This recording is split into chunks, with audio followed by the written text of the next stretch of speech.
Hello నమస్తే అండి. మనం ఈ రోజు మన ఛానల్ నుంచి బెండకాయ ఫ్రై అయితే ప్రిపేర్ చేసుకుందాం. అది మామూలు బెండకాయ ఫ్రై కాదండి. మన మ్యారేజెస్లో మనకు విస్తరలు వేస్తూ ఉంటారు కదా, అటువంటి బెండకాయ ఫ్రై అయితే తీసుకొని దాంట్లో 1 కేజీ బెండకాయలు తీసుకొని ఈ విధంగా అయితే శుభ్రంగా క్లీన్ చేసుకోండి. క్లీన్ చేసుకొని గుడ్డపెట్టి తుడిచేసి సన్న ముక్కలుగా కాకుండా, పెద్ద ముక్కలు కాకుండా, చిన్న ముక్కలు కాకుండా కోసుకొని మీరు ఒక పావు గంట సేపు ఆరబెట్టుకొని ఒక గిన్నెలోకి ఆ ముక్కలను అయితే తీసుకొని 1 స్పూన్ సాల్ట్ వేసుకోండి, కొంచెం పసుపు వేసుకోండి. ఈ విధంగా ఆరిన ముక్కలను అయితే ఒక గిన్నెలో వేసుకొని 1 స్పూను ముందు మీరు ఏం చేస్తారంటే జీడిపప్పులు, పల్లీలు కూడా వేయించుకోండి. 4 స్పూన్ల జీడిపప్పులు, 4 స్పూన్ల పల్లీలు వేయించుకోండి.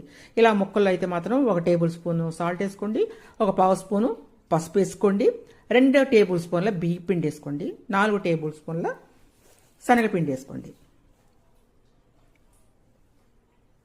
ఇది బియ్యం పిండి 2 టేబుల్ స్పూన్, శనగపిండి 4 టేబుల్ స్పూన్స్ వేసుకోండి. ఇలా మీరు ఏం చేస్తారంటే ఇప్పుడు మనకి పొడి ఆరిపోయి ఉంటాయి కదా ముక్కలు, కొంచెం వాటర్ మీరు చేతిలోకి ఇలా తీసుకొని తడి చేతితో అయితే కలపండి. అప్పుడు మీకు ముక్కలకైతే అది పట్టుకుంటుంది.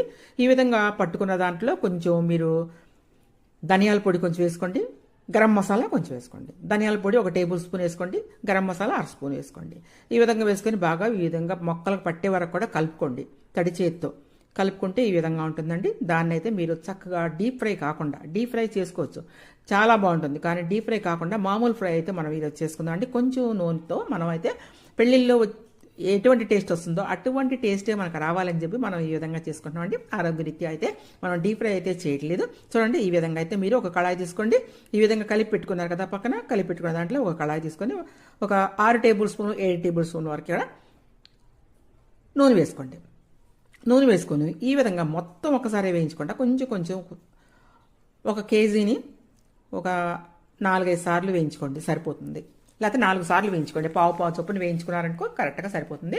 ఈ విధంగా అయితే మీరు తక్కువ నూనెతో పెళ్ళిళ్ళలో మీకు వేసే బెండకాయ ఫ్రై టేస్ట్ అలాగే ఉంటుంది. కానీ ఆయిల్ తక్కువతో మీరు ఈ విధంగా ఇంట్లో కూడా చేసుకోవచ్చండి.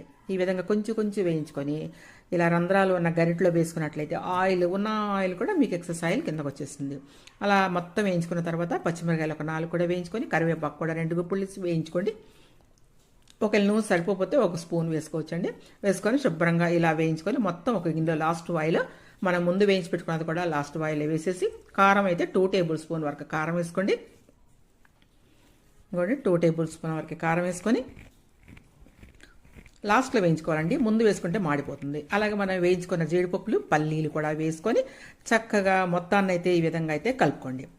చూసారు కదా, కలుపుకుంటే పెళ్ళిళ్ళలో వేసే బెండకాయ ఫ్రై అయితే రెడీ అయిపోయిందండి. మీరు కూడా హలో నమస్తే అండి. మనం ఈ రోజు మన ఛానల్ నుంచి బెండకాయ ఫ్రై అయితే ప్రిపేర్ చేసుకుందాం. అది మామూలు